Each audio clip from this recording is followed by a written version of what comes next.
Welcome to Probate Weekly. I'm Bill Gross at Bill Gross Probate on social media, and we do this call every Thursday at 4 p.m. live Pacific time, and then we do it. It's broadcast live and live stream on Facebook, LinkedIn, YouTube, and other channels, as well as recorded.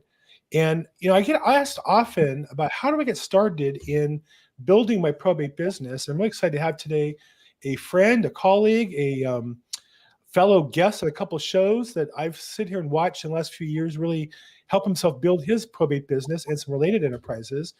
Excited to have today Stephen Hughes out of the great state of Utah, hardshiprealestate.com. Stephen, thank you for joining us today. Thanks for having me, Bill. Now, I know I met you online on one of the coaching calls. Give me kind of a quick background on your career in real estate. When did you start in real estate? I started in real estate kind of 2019, 2020. The story I tell people is originally installing real estate signs.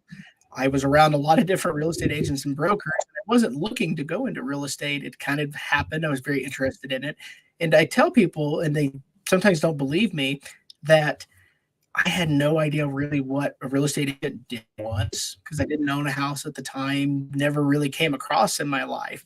But installing those signs, I got very interested. So I decided to make the shift because there's some other things in life, like I'd gotten married and I was supposed to be in the Marine Corps. I think I've mentioned this to you before, to play drums. And that's how I got started. But then, the great pandemic, whatever we want to call it now, started. And it was a little rough, but still to be well 5 years later. So I thought that was the case, and my memory was correct on that one. So in 2019, I first met you, I think a couple calls, and you were like starting out from scratch in this business, other than doing the signs, which is not exactly normally what we call preparation into the business. But you had a desire, and real estate's entrepreneurial. So how did you get started? Like, what was the first thing you did after you left putting up signs and got into the actual real estate sales? What was your first few steps in that transition? Well, my first brokerage I was at was a cold maker, and it was good for me. They have I think at the time they called it Journey to Mastery. I'm not sure if it's still the same name, but it's essentially brand new agents. You have to do extra hours of coursework within the brokerage. It's outside of normal continuing education. Normally, we have to do a 12-hour course as a new agent and a few other things after you get the initial sales license. It was 50 hours is what Coldwell did. So was doing that, was doing a fair amount of cold calling around your FSBOs, expireds, hosting houses like crazy for other listing agents in the office. And to graduate from their program, you had to have at least 4 transactions. It was funny. I ended up doing the 4 transactions within the first, I want to say 5 months of having the license, which supposedly was the fastest of anyone in the company in quite some time. Wow. So they were pretty thrilled. Yeah, and it was the 4th transaction is how I got into mobile homes because I was told not to do it, but then I did it and got fascinated and started really obsessing over that. And eventually I ended up leaving Coldwell for a different company. Because at that company, I had my first, what I would call the senior transition housing transaction. And that one was a complete accident. It was through expired prospecting. I talked to this guy named Ben, and he had tried to sell a couple of times. Now, it was funny because this 2021, why was the house selling? It was because there were all kinds of issues with trying to move him into assisted living. He was a veteran. He'd been in the Korean War and in Vietnam War. He had a ton of personal property in the home. He was an aggressive collector, as sometimes we say, right? He was an aggressive collector. And we talked on the phone a few times, and he kept talking about a daughter. And I made the suggestion. I said, Ben, I have your daughter's phone number, and let me talk to her. Well, I ended up talking to her, and she was a nurse for Salt Lake County. And that's when she told me she was wanting to move to assisted living and all these things. And she was so thrilled that I had called her directly. I was the first realtor who had called her and had just tried to force her dad into a contract. So she said, hey, I don't even know you. You're hired. You've proven yourself by calling me directly. Let's meet at Dad's house, blah, blah, blah time. And it was pretty funny. We sit there at his kitchen table, and she just says, Dad, just sign it. Just sign everything. So it was kind of trial by fire. I had no idea what an estate sale was. I didn't know what VA aid and attendance was. I mean, all these things. And I started asking people around Utah, basically, if they did this, if anyone had done this type of transition work. Of course, I heard about there's that wonderful NAR designation, the senior real estate specialist. And that really wasn't very helpful because so much of that isn't relevant to what we do. And it was in the journey after the transaction, I stumbled across probate because it had been suggested online. I had to start going to the internet because I literally couldn't find anyone in Utah that was doing this. And they still don't exist. I keep pushing that because I'm so unique in my business. It's just not something that brokers or even the investors focus on. I mean, you'll get probate lists where people mail stuff out to PRs, but it's not like what I'm doing. But then I initially got into it, and then we ended up meeting through the CPE program because I was just trying to learn. Because again, just no one was going to get that transaction opened my eyes. I thought there have got to be more people like Ben. What did I do? What has happened here? And it was funny because so many people I talked to said the most darndest thing, that you shouldn't even do that transaction. Just hand it to, let them just do it on their own. It's too much liability. It's what led me to leave the company I was at the time and ultimately get to where I have my own brokerage, and there's ups and downs and opinions and all that. I have to be careful. But that's how I got into it. A couple of things I want to say there for those watching and listening. We do have people who are tuning in live right now on YouTube, Facebook, LinkedIn, and around the country. Shout out to Matthew Price, one of our favorites, comes on regularly. I get asked this question a lot, and I want you to notice a couple of things of what Stephen said. Number one, that probate real estate is really like a mega niche. It's not a niche. Within the probate niche he just described to you, he found his path to the cheese, or his ability to help a customer that was, out of all the worlds of probate, was fairly narrow, right? In terms of working with a senior, working with a family, getting them placed into a house, dealing with mobile homes. And so for all of us there, I think that if we settle for just buying leads and doing mailers and waiting for the phone to ring, we really haven't worked a niche. And that's why we probably aren't getting the success we expect, because we're not creating value for customers that they appreciate. And to the point where Stephen said, just sign the papers. We want you to list the house. And I think that I get that reaction a lot, with the customers I've probably prepared as well. So I want you to pay attention to that. Second, notice his relationship with the brokers, and he probably gives respect to the first one, the training, and I think that's great. And that's the role that most companies want to play. I know for me, I was a very experienced agent, and I had a prior broker. I was at Century 21, a large franchise in the LA area, Masters at the time. They've since gone out of business, changed their name. And the broker there would not allow us to broker land because he had problems with it. He wouldn't allow us to do commercial business. He forced us to refer it to another agent in the office, not because it was good for me, because it was good for their business. And I think that the thing that Stephen did was looked at his business and said, well, I want to help customers, and this is just impeding my ability to do that. And I think our broker's job is to help us build our business, or we've outgrown them, because our goal is to help our customers not fit within the parameters of the broker's business. That's an employee. That's not a business person. So 2 points that I hope we're paying attention along the way. So I notice your focus in terms of the name, here in our chat today, and your website is hardship real estate. So describe, what does hardship, how does that mean to you, and how does that establish your brand and your relationship with prospective customers? Yeah. So what I tell people is this: sometimes it's funny. There's some people in the industry that think, oh, you're just going to get the worst clients, or they think automatically it means bankruptcy, short sales, pre-foreclosures, that sort of thing. But what's funny is anytime I have a vendor booth or I talk to a new person, people are very curious. They automatically ask, Bill, what does that mean? Yeah. They never assume. And what I tell people is, I named it that because the transactions I do are way complex. They're very complex, and they are harder transactions.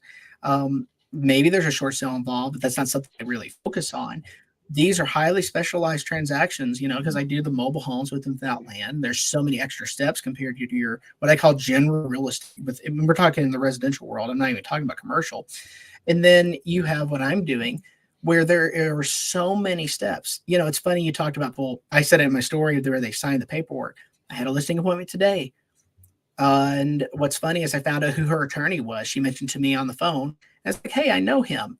So I actually called him and said, hey, I helped you with this. Could you do me a solid and give her a call? Oh, I need to call her anyways. She signed everything, even though she had her nephew who was going to do it for 1%. And I still got the full commission. And it's because I offer way more in terms of service. And she saw that because it's a trust sale. But that's what the word means is they're harder transactions than your typical generalist real estate agent is what I say. It's highly specialized.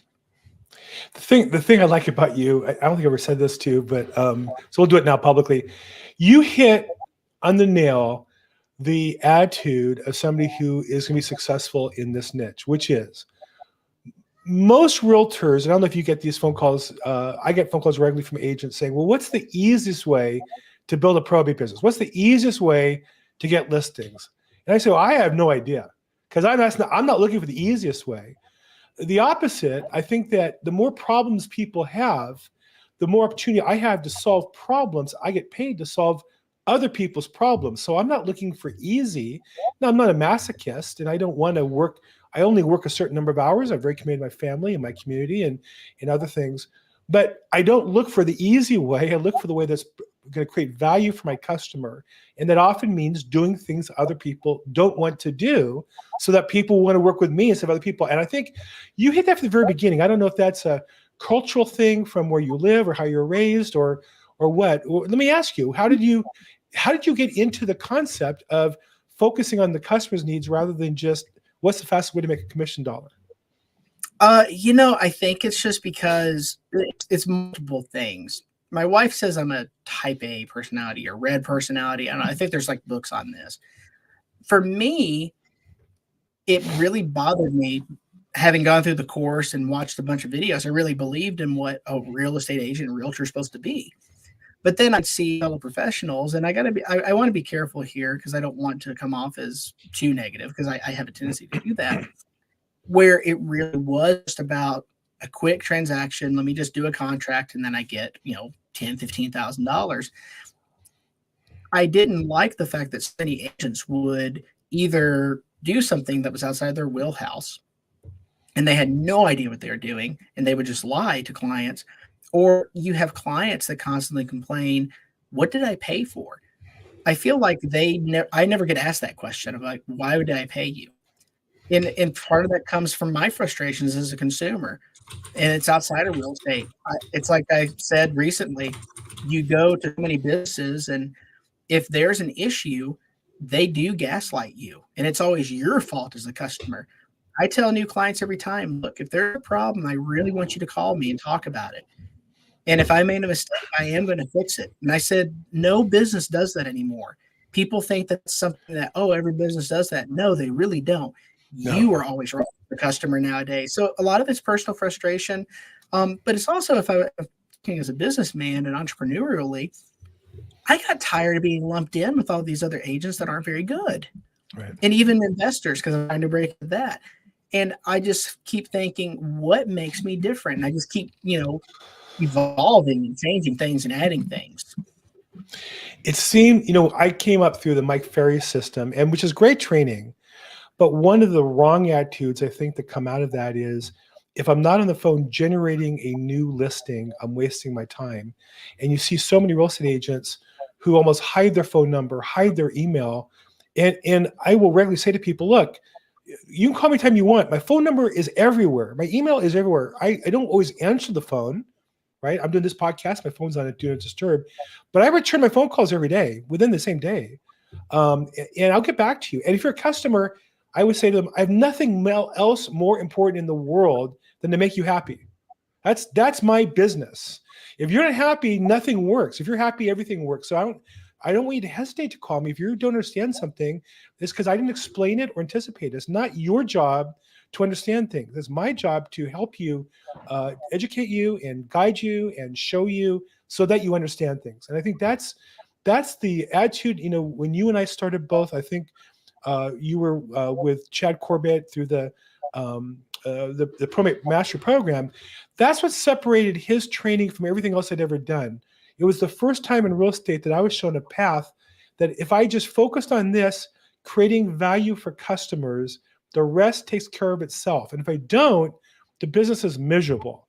And that's been my experience on both sides, the good and the bad. And when I'm miserable, it's because I focus on, gee, what value am I not creating that this is happening in my life? And I've seen that in you as well. And I really want to acknowledge that. For those of you on this call today, I see we have a really nice following today on YouTube and on Facebook.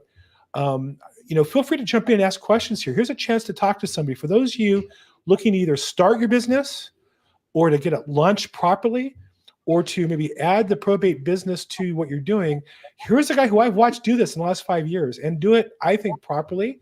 I'm sure he makes mistakes. I'm sure not everything is perfect, but he has focused on serving customers and as a result has built and grown a business. And I think that's the thing that really excited me about you.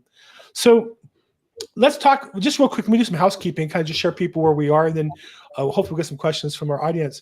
This is Probate Weekly, probateweekly.com. If you go there, you can sign up for reminders. We'll send you out an email every program we start. If you scroll down, you'll see our audio version. If you prefer Spotify or any of the other audio ways that the podcasts are delivered today, we're on, I think, all those platforms. And then past episodes on YouTube, click on that. You can sign up and see past episodes. You're going to see that. Continue the conversation on our Facebook group, Probate Weekly. We're at 3,800 members and growing.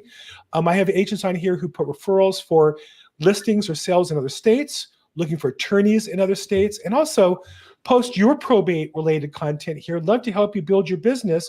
I think Courtney Rollins has built his business by putting his YouTube in our channel, which is great. I'm glad to help, but you can just see how many people see his YouTubes by being in our post. I put my own content there as well, obviously. And then what else? Who else is in here? I think Courtney's Kevin Bemmel, one of our friends, also has a Trust and Estates Weekly podcast. So put your content in there. We'd love to have you promote it and make that a source of your success as well. Separately, I do an email mastermind class because I think this is the foundation of marketing. It's only $97. And so it's very inexpensive. I do a 1 hour small group, and then we do 4 30-minute follow-up sessions. The idea is to end up by doubling your contacts, doubling your frequency of email, doubling your reach or opening, and then doubling your platform. So we'll help you with that if you're interested. Our guest today is Stephen Hughes from Hardship Real Estate, hardshiprealestate.com. And Stephen's, I love this, specializing in the hardest situations 99% of real estate professionals wouldn't touch. I love that. Now, I'd like to think I'm in the 1%, and I think you're right. 99% of people don't want to do what we do, but my guess is you get some stuff that even I don't do. And then he also works mobile homes and senior housing and probate, and then divorce as well. And you and I talked a little bit about divorce. I think being a married man, the last thing I want to do is be around more divorce situations. We can talk about that a little bit. And then lastly, if you want to see Stephen as well, his YouTube channel is at Stephen Hughes -Hardship Pro. And the link, we'll put the link in the description as well. And so you can see him interviewing people and talking about different businesses and real estate and such. So again, thank you, Stephen, for being on our call today. Okay, let me take that off. Okay, so let's go back to some topics here. Let's talk a bit about mobile homes. Are mobile homes, I know you're in Utah, are they more common in Utah, or is it just you made the decision to focus on them, or how did you end up doing mobile homes? Mobile homes, it's back from my very first company. It was the 4th transaction in that program I was in, Journey to Mastery. And I was, doing the cold calling thing, calling FSBOs, and I called a mobile home in a senior community. And of course, most of the mobile homes in the Salt Lake Valley are without land. Our MLS allows us to sell mobile homes without land. Ends up they were mobile home dealer flippers, what they call MIDs, mobile investor dealers. They could not get this thing sold. I went there, looked at it, and I don't know what I said, but they asked me directly, have you sold a mobile before? And I said, nope, but I'm going to figure out how to do it. They chuckled and said, okay, we'll hire you. And what's funny is I've done almost 20 transactions with them at this point now. Totally stumbled through that. And again, at the time, the company was not a fan of it. They're like, well, this is stigma, it's trashy and all these things. And I just started developing a system because no one in the state really specialized in it. There was kind of one guy, but he just mostly listed in one community. I got to a point where now I am the go-to person for mobile homes in the state of Utah. The attorney legal hotline for Utah Association of Realtors, they refer people out to me because the attorneys don't know anything about mobiles. They'll say, we'll call Stephen Hughes. It was very interesting. I continue to do it because I specialize in it. And because out of the 18,000 realtors along the Wasatch Front, Salt Lake Valley, however you want to say it, there's only us that specialize in it out of the 18,000. And I'm friends with the other 3 people. I hope that'll happen eventually in the senior transition house and probate area, but it hasn't yet. I think it'll take some time.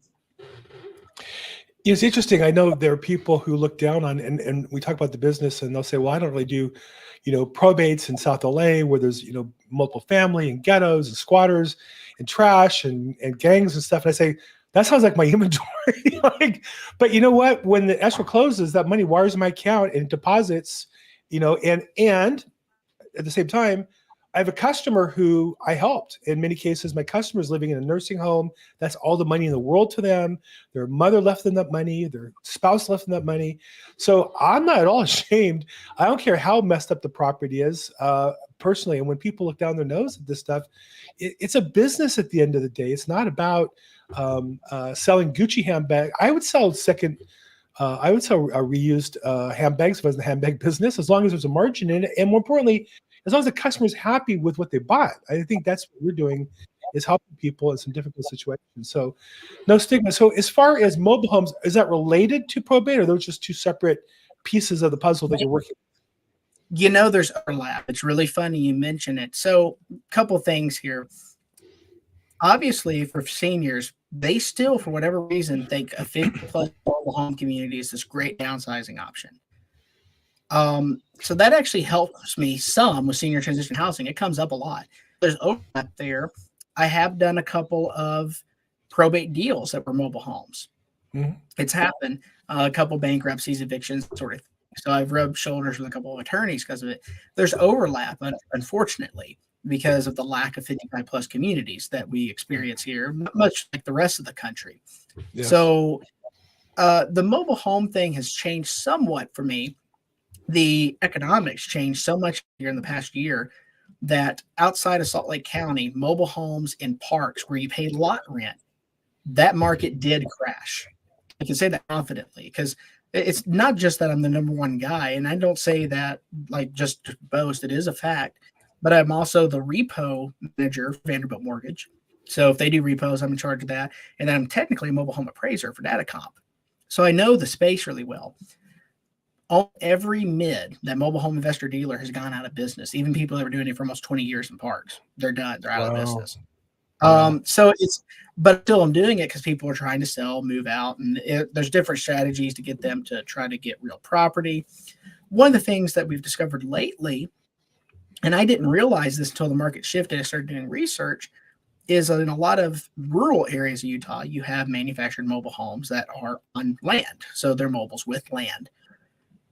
In Utah, you are not required to have the affidavit for the affixation of land. And unfortunately, people do not know how to apply that to title.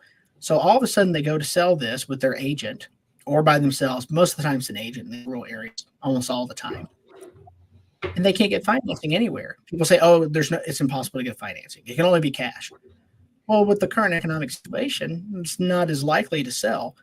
Right. So one of the big things I'm doing now with mobiles with land is reaching out to those people who couldn't sell. And it sounds like, oh, you have a title problem. The title company and I know how to do this. Yeah. Now, some people are like, oh, can you tell me what to do? If you hire me. And then some people think that's ugly, but I have learned the hard way. You can only help people after they hire you. Yes. I've gotten burned anytime I try to help beforehand. It's like, I would love to help you, but you have to retain my services.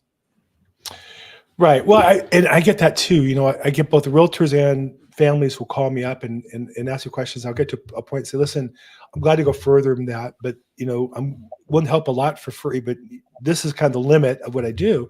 And I'm glad to do it. Once I'm your agent, we sign a contract, and that protects me also in terms of information I give you. And as well as, I've had customers who would try to do it on their own and call me back 6 months later, stuck in the mud. Well, now that they have a problem, and can I help them with it? I'd say, well, no, that's because you did the A, B, and C, and you didn't do D, E, and F, and as a result, you have a problem. And I don't deal with those problems. I avoid them by bring in somebody to help me to do certain things. And so I think that it's one of those, that's a difficult conversation to have with people. No, I can't help you anymore for free. I'd love to help you as your agent. And some people respect and appreciate that, and there are other people who don't. And I know, like you, I want to help everybody. The other thing I do is I say I do the podcast for free. You can come on and ask questions, and I'll answer them in a group setting, and it's recorded and help a bunch of people.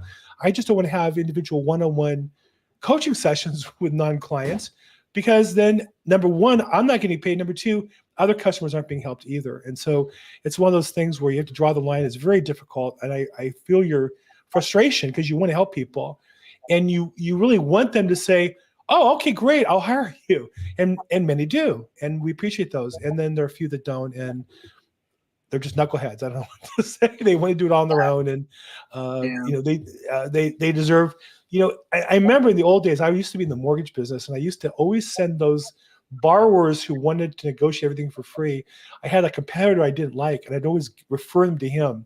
And the competitor was always thanking me for the referrals. And I'm thinking, if you only knew, I'm just trying to get rid of these people. That wasn't such a good thing to do. I don't feel so good about that now they say it out loud. Okay, so that's mobile homes. Let's talk about senior transition housing and probate. So obviously, and again, I think the thing for everybody in this call is the word you use also, which is a great word I use a lot, overlap. That the point of probate is, people have different problems, and some involve title, and some involve this, and some involve that, and the overlap that brings you into different areas. Let's talk about the senior housing transition and how that overlaps with probate. So are you getting involved when it's too late? Are you getting involved to help them do estate planning so that they move in and set up the property properly? How do you get involved in that process? Yeah, so the senior transition housing, I'm basically going to say my elevator pitch to people, because I never say I'm a senior real estate specialist. It's one of the worst things you can say. I never just say probate, because some people don't know. I tell people, I specialize in mobile homes of all types and senior transition housing. And people are like, oh, what's senior transition housing? I say senior transition housing is where a senior has to sell their home, whether it's on the market or off the market. They have to move into assisted living or memory care or any other such community, or they have unfortunately passed away. There's a probate or trust sale. That's what we do. So you tie that all together. I put it all together. I still put the word probate on the website just because of SEO, if I'm going to be honest. But I think it's all related, because I had one situation where they moved someone into assisted living, started selling the home, and he passed away while we were in the middle of the transaction. So then it became, it was luckily there was a trust set up, but it became like a trust sale. So there's overlap there. And I think sometimes there's assets they keep if you move into those communities. But when you talk about estate planning and wills, it's one of the things I'm pushing now in a lot of my marketing is I do direct mail, of course, with just any other general client. I push them to get a will, and then I will refer them to an attorney. But I tell the attorney, it's job to basically upsell them. This is your show. I just did this with a client this week. They bought a house. I'm home buyers. They came to me through my SOI, got them through everything, and I said, you just bought this house. You've got a little girl who's about to turn 2. You really need to set this stuff up, because I know it sounds morbid, but what if you are both in a car wreck and pass away? You've got to have the stuff set up. And it's true. It's not because I'm trying to scare them, but I've seen it. The closing I had today was with an attorney. He was PR, personal representative, because the woman who was in the house, she passed away, no will, no trust. Her husband had been deceased for 6 years, no heirs. And so it's like, and so whatever money's left is just going to go to the state. And it's so sad. I tell people, I was like, wouldn't you rather her have left it to her church or her friends or, a charity or something? But no, it's just going to go to something. And you're in Utah. Imagine I'm in California. Imagine how messed up that is. Yeah. So it's a big part of my business now. And it's funny. They talk about that saying the probate mastery, but I never could figure out how to do it. But now, like I've experienced, it's just, you talk to people, you put it in all your marketing. It's one of my big marketing pieces now, because here's what I know. It's such a move of goodwill to say, do you need a will? I will set up a free consultation with the attorney. I sit there with the attorney. And oh my gosh, the attorney loves me for it. Man, this attorney I refer to, he used 6 other realtors and investors before me. And I'm the only one who's ever referred something to him. Ever. It's a big deal. It helped me a lot. Sure. But I didn't do it just to get more business from him. It's a plus. But it's and this is where it's a hard thing to teach people. We talk a lot about having your own motivation and having a heart and things.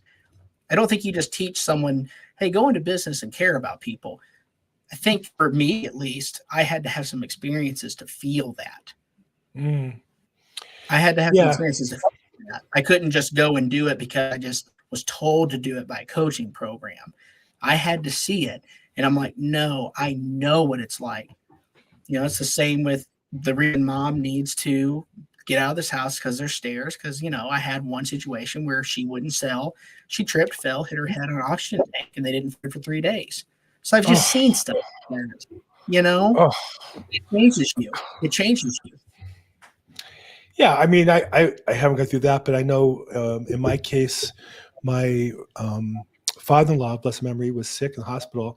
They had an estate plan. This goes back years, but they did it in Florida. They didn't do it in California. It didn't cover certain medical permissions so that his wife, my mother-in-law, couldn't get certain things done as efficiently. And in those moments, like, even though you might say, well, it's not a big deal, she took an extra couple of days, but in those moments, it's everything emotionally. And watching even that, watching, some other personal situations along the way. And I have, the 2 biggest clients in my career were real estate investors who passed with substantial portfolios, with children, no estate plan, nothing. One with 500 pieces of land in Texas and about 20 properties in California, and one with about 20 properties in California, plus stocks, bonds, securities, and a property management firm. Nothing. And the thing is, it's so hard to get a hold of these businesses and get the banks changed just to keep things moving and paying the bills so you don't lose things in foreclosure. And imagine you're grieving and worried about losing your house because you can't get the bank account that's in the name of the decedent into somebody else's name. So I think for everybody on the call, these are real things. Either talk to your customers, talk to your friends, family, find stories about just this week, famously here in LA, Jay Leno put his wife in a conservatorship. Now they've been married, I think, 46 years. So if you go back in time, they didn't plan out an estate plan. She's not competent mentally due to age. And he had to go to court to get control of her, to get a conservatorship put in place for her. So these are things that they happen, and they're difficult, they're painful, they're public, which nobody really wants that. And so I think it's really good of you to point out we all need to kind of pay attention to those stories, because that's what gives us the ability to help people solve the problem going forward. And that's fantastic. So and also on your website, you have on here divorce. Now, you and I talked about this a little bit. We're both married, right? You've been married for how long? I got married in 2019, so it'll be our 5-year anniversary. She's still breaking you in, it sounds like. Oh, probably, yeah. I've been married since 1986, so that's what, 30, coming up to 38 years, 37 years. And for me personally, now, so do you do divorce real estate? Does that become part of your business? There's some overlap there, or is that just on your website and you're fishing for it? Yeah, so I kind of feel almost as if I'm backtracking in some ways from our last call, and even recently. The senior transition space, I've gotten into a couple other new things there. Like you keep talking about how it's this, huge with a bunch of micro niches. Well, those areas just keep growing and growing. I have felt the pressure of divorce. I'm actually in a transaction now where there's overlap. He has Alzheimer's. They've been divorced for 6 years, but there's an ugly attorney on one side. And I don't know what's going to happen. The house is going to foreclosure. Roof is caved in because of water damage, all kinds of things. That situation plus some of the reverse mortgage stuff you and I have talked about, I said, I really don't have the time to market for it. I don't really like it because it does affect me. But the other thing, and I've been saying this lately, and this is going to go against some of the stuff that's taught online, and I don't know if you'll agree. I don't feel like the value proposition as a divorce real estate expert is nowhere is equal. Sorry, how do I say this? What you offer when you are specializing in divorce is not as deep as the senior transition housing. Because in divorce, basically, you're limited by whatever the decree is. If there's a TRO, restraining orders, you have to do that, and you record conversations. That's about it. And you have to have the ability to testify in court if it has litigation. But I don't feel that is anywhere as deep or as complex as like probate or the senior transition housing. So I have some reservations there. Additionally, divorce is on the decline. More attorneys I talk to are getting out of it, or they're mixing in estate planning and probate. So there's a business decision. However, what they call silver divorces, knowing how to do it is relevant, because unfortunately, divorce is a reality in senior transition housing, and it comes up more often than you think. I mean, I'd say almost every other transaction, there's divorce somewhere in the history, or that's what's going on now. You just have to know it. Kind of like I say with pre-foreclosures, short sales with the changing market, you probably just need to know it. You can't focus. You just have to. Yeah. Because it overlaps. It gets into that overlap. A few things you say they're right on. One is it's a fascinating mathematical reality. The number of divorces is declining dramatically in America. It's because less people are getting married, but the percentage of divorces continues to increase, which then means that older couples are more likely to get divorced post 50 years old, post 6 years than ever before. So more and more you're getting couples who are getting divorced in the 50s, 60s, 70s. That never happened in America 20, 30, 40, 50 years ago. That's a new phenomena. So there's less divorces, but they are increasing in percentage terms. And that overlap is real in the probate space, or in the estate planning space, or in the senior housing space. And so I think you're right on. It's an area to know and learn about. And I also agree with you that it's very hard. I know these companies sell this as a niche to marketing, and I disagree. I just don't think. I spoke about the fact we're both married, that the last thing I want to do is add more customers going through divorce, right? I have all kinds of family friends who are getting divorced. It is one of the traumas of being married today, one of the most difficult parts of being married in my experience. The hardest part for the last 5-10 years is having our friends around us divorced, and how nasty people get, and try to keep that friendship and be of service to those people, but keep that toxicity out of my marriage. Very challenging to do. And if you can do that, congratulations. You're a better, stronger person than I am. And I think the other part you hit right on the head, which is it's hard to find the value you create for your customer. So what are you? You're just a better postcard sender with divorce postcards and other postcards. I'm really good, I think, at negotiating and working with multiple attorneys on a case, but that's just not enough to create value that I see. And so I just don't see, how do you create a experience for customer where they're going to say, I want you to help me.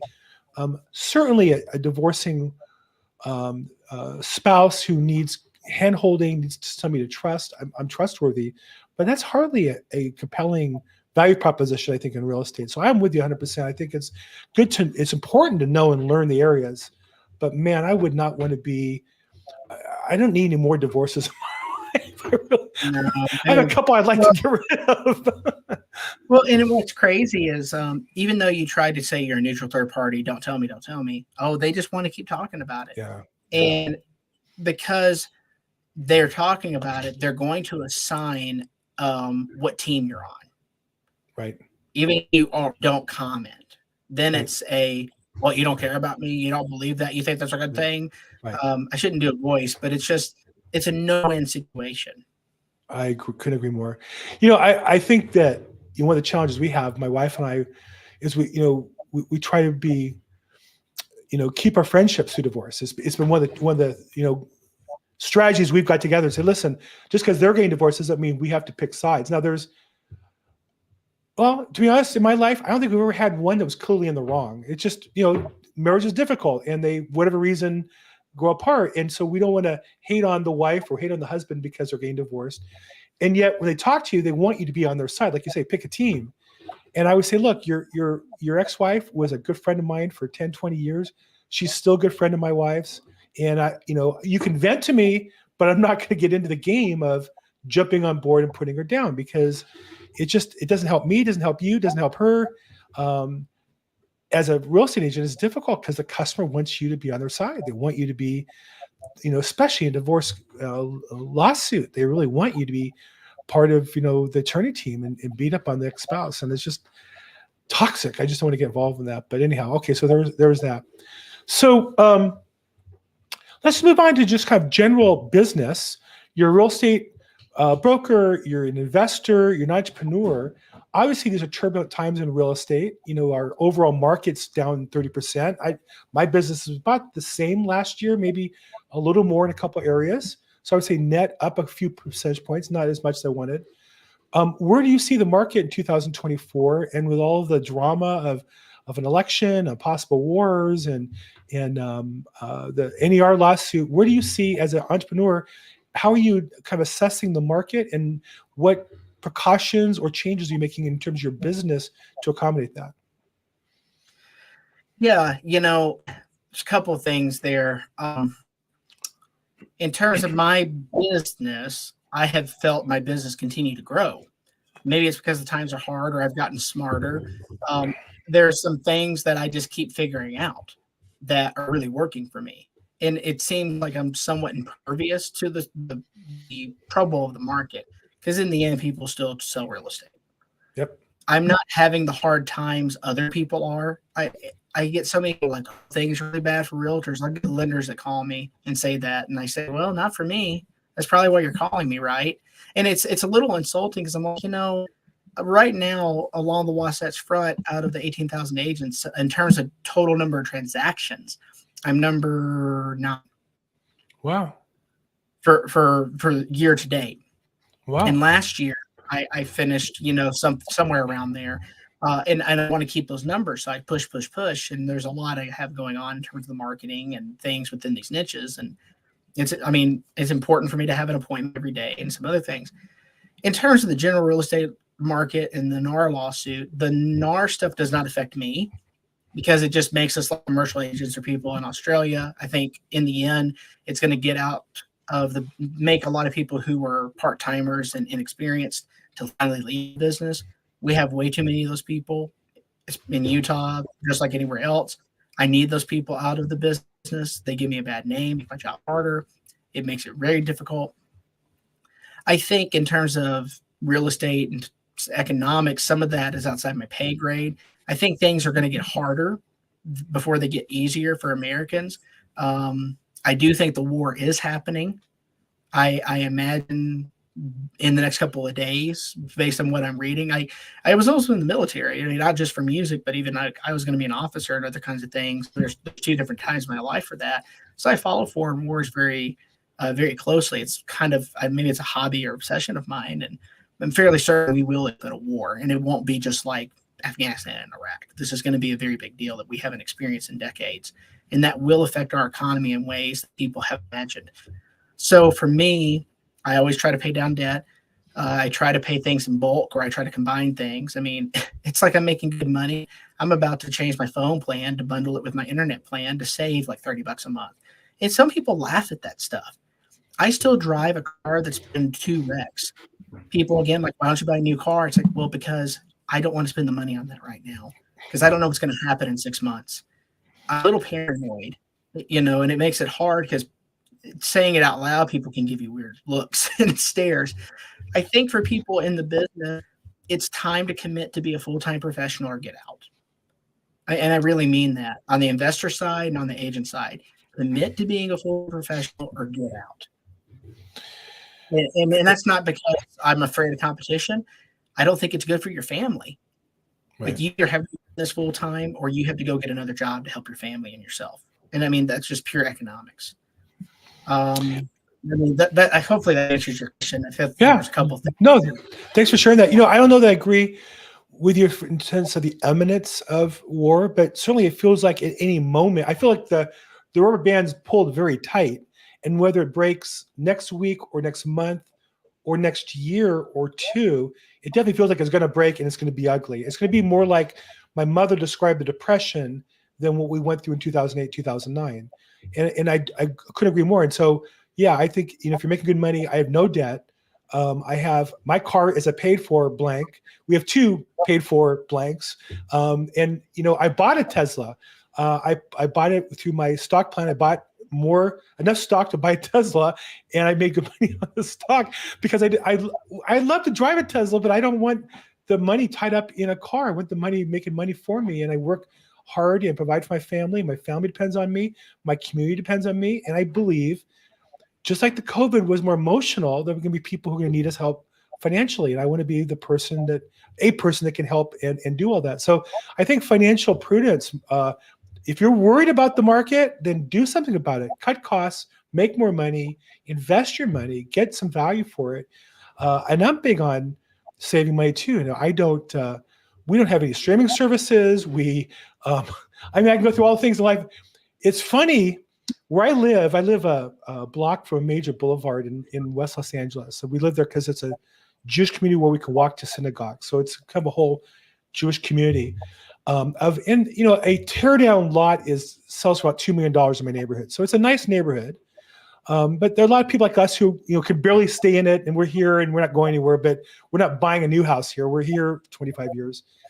But the workers who work on Pico Boulevard, like at the dry cleaners, the workers at dry cleaners all drive nicer cars than me. Like the housekeeper when my wife has a housekeeper come once a week to help clean the house, she always buys a drink at Starbucks. I make my own coffee. I mean, could I buy a Starbucks? Of course I could. But, I think that for those real estate agents, if you're really worried about the market, or if you're really feeling pain, this is the time to tighten up and have some cash on hand. It's going to be a value, cash, gold, whatever, Bitcoin, whatever you believe in, real estate.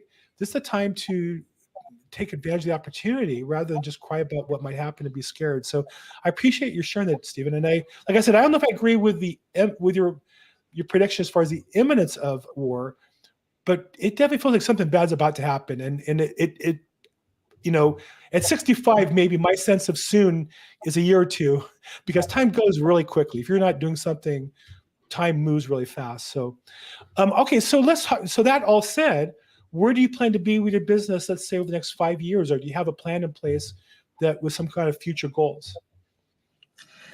It's funny. I have a pretty big goal in the next 3 years to have 10 rental units. Nice. That are, that's for me, that's a big deal. And then of course, there's income goals and there's transaction goals. I'm not as motivated. I'm surprised by this. And I think this is what helps me. I'm more motivated by number of transactions than say by GCI or, like, I want to make $1 million, $2 million. It's more about the number of transactions. That motivates me way more. So last year I did somewhere in the 60s, I think. I can't remember. I have to look it up because now, like this year, I'm close to 21, and I want to get to a point about 75 or 80. I need an assistant at some point.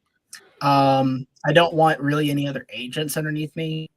Maybe one who's Spanish speaking, maybe, but even then, I want and I don't want a TC. I have an opinion about. No, really? I want an administrative assistant. I think there's a difference. They may do some TC task, but at least out here, the TC model and laws and the brokerages, it's very odd. Like they have to have a real estate license. It has to be at your brokerage. And so that makes it difficult for me. Oh, wow. Additionally, our division is very strict about it. They can only, they really are paper pushers. Like they can't fill out contracts. Let's just make sure stuff was sent the title here and there. Yeah. The problem is I've had to in the past, and I had to fire both of them because I always had to double check them. It was, what did I pay $600 and $700 for? So I'd rather have an administrative assistant who can do other things I need done, plus that. Sure. That I'm going to train specifically for my business. Because again, I'm not a generalist. So yeah, the 10 units, of course, I want to finish paying off my house, have about 75 transactions a year, which I think I'm going to do that this year. So maybe I'll push to 100. I don't know. Nice. I feel satisfied with 75 or 80. I feel very happy with that. Nice. Because for me, again, I'm not motivated by make $1 million, make $2 million, and I have to pay more taxes. So I'd rather figure out a certain range and how to use that money properly. I think the other big thing is I really want to be known primarily for the senior transition housing. I am trying to create a probate services business. I mean, we're going to do the website. And it's essentially all the stuff I'm doing now, except we'll offer hard money to estates for bills and such, because it's a big problem. Nice. And we'll have, I want to put an attorney directory on it and a few other things. I do own the estate sale company, which helps me get leads. And that's part of the a la carte business where we do the estate sale, estate liquidation, clean out, sell the home, then move them. So there's things like that are these complementary businesses, as I call it, that will help to build out the senior business that takes time. And I want that to be so ingrained in the culture here. Oh, you have to call the company. They're the ones that do it. Those are my goals. That's what I see the business going and what I want. It's so interesting because we deal with the same issues, maybe from different angles, right? I have a TC. I've had TC nonstop. But just to do the TC paperwork, and I'm fine with the limited model. I have 8 virtual assistants, no employees. I am never going to hire an employee again. And now I'm in California. It's a little different here than other places. I have 47 agents in my downline, but I don't have any agents that work for me. They're just colleagues at the company, and I help them build their business. But I'm with you on focusing my attention on my time. And then the peripheral services. It's interesting. You talk about the same things I focus on, and we're taking maybe a little different strategy. Estate sales, I work with vendors, third party. You own yours. Interesting. Lending to estates, I'm very involved in that business. I don't know if you follow me, but I've had a class on that, and I have my own probate advance planning. Very involved in that. Maybe we should talk about that offline sometime. But just kind of share what you're doing, what I'm doing. But I think what you're doing the same thing I am, which is you have a customer with any one of 10 problems, and they all have to be solved somehow. Doesn't mean you have to do them all, or maybe you do them all. And I think those are the questions, like any business. Do you do it in-house? Do you broker it out outside? Do you refer it out? How do you handle it? And I think those are, to me, that shows me your focus is really on the customer as opposed to just cold calling a list of probate leads and trying to sell them the house with you. I think, again, to go back to that same premise, this is about being customer focused and service and value, not just chasing leads. Yeah. Let me ask you this. I'm going to make some assumptions, but rather than do that, how much time do you spend following up on leads of people you've talked to, and how much do you really spend on people kind of coming to you or coming back to you after you making your initial presentation? Say that last part of the question again. I'm not sure I understood it. How much time do you spend following up on leads? You talk to somebody and have to call them back every 30 days or 60 days versus you reach out to people and then they come back to you at some point in time in the future. Gotcha. It's I started off when I first got into real estate doing the dialer and all that. And I still make some calls, but it's not what I do. Honestly, maybe I'm mean for this. I pretty much just tell people how it is. Or if I go out to their house, hey, I'm there to do the presentation. I'll tell you, but I bring the paperwork and you basically either agree to do it or we don't. I'm not going to spend all this time following up. I have clients and businesses that I have to build out. I don't have time for that. I mean, I might follow up with someone for, maybe a month, or sometimes you follow up because there are circumstances. So I don't really feel like it's following as much as checking in. But if you're talking about like the traditional sales thing of, to follow up 8 to 12 times to get them to convert, that's like some Grant Cardone stuff, which I like and I agree with. I don't do it because I don't have the time. And honestly, my energy's past that. I know. I'm just past it because it's like, I know there literally is no one else who is going to do what I do. So it's like, if you want to go work with Cousin Tiffany, go ahead.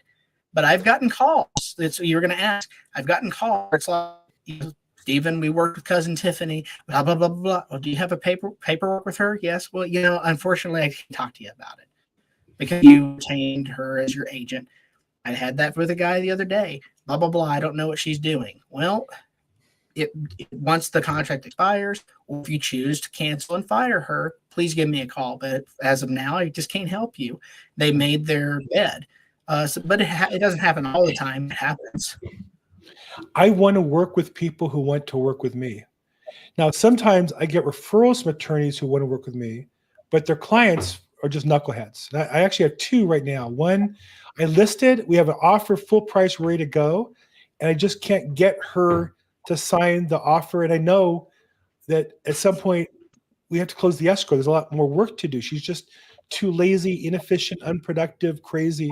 I have another one where the guy, I sent him my listing package, a CMA, and he insists on me meeting with him in person, which I really rarely even do anymore. And I agreed to because it's a great attorney.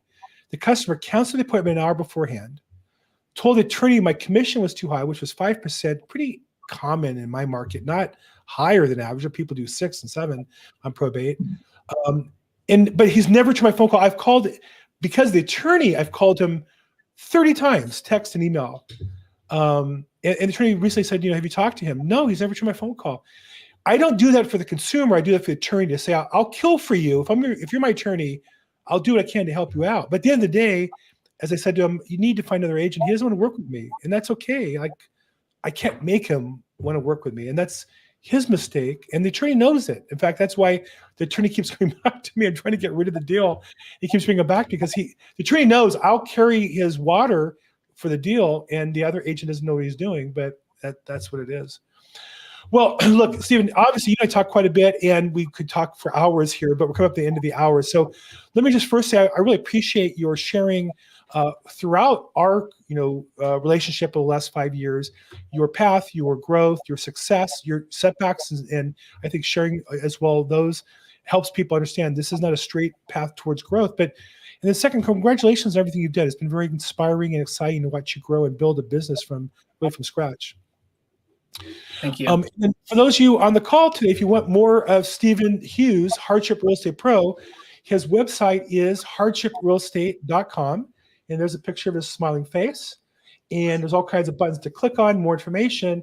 And if you click on there, you'll get his YouTube channel as well, which is at StephenHughes-hardshipro.com. He has some great content on there as well. As a YouTube guy, I watch his YouTubes and appreciate what he does. And I'll admit that I do research some of his material and put that into my YouTube channel as well. So again, Stephen, thank you for your time today. And thank you for everything you've done along the way. I really appreciate you. Thank you. Thanks for having me. And for the rest of you, just want to thank you for joining today's Probate Weekly. You can sign up and get reminders at probateweekly.com. I'll bring you to this landing page if you want to put in reminders or register. And then you can scroll down and we have audio format of the podcast as well as past episodes on YouTube. And then you can continue the conversation on our Facebook group, which is Probate Weekly. I got to scroll to the top there. Probate Weekly is a Facebook group, 300 members. Love to have you come in there and post your content. Look for referrals of agents, look for referrals of attorneys, or share them. And love to have you participate. For everybody on the call today, thank you so much for participating. Feel free. Thank those guys in the chat box. Brian Nolan, I like what Bill's preaching. Even though I'm a religious Jew, I should be a Christian preacher. I've always loved, when I've gone to church, I've always loved the evangelical, the call at the end of the session. Thank you for using that word preaching. And then Wayne Phillips says, life is too short to drive crappy cars. You got to drive a safe car, but I would say this: life is too short to drive a lease car. I just feel like maybe when you're starting out in life, you have to, but especially with the times ahead of us, we need to be smart with our money. And the goal of all this, just remember, the goal for all of us was to increase our income and build our wealth. So thank you, everybody. Have a great week. Make today your best day ever, and we'll see you guys next week.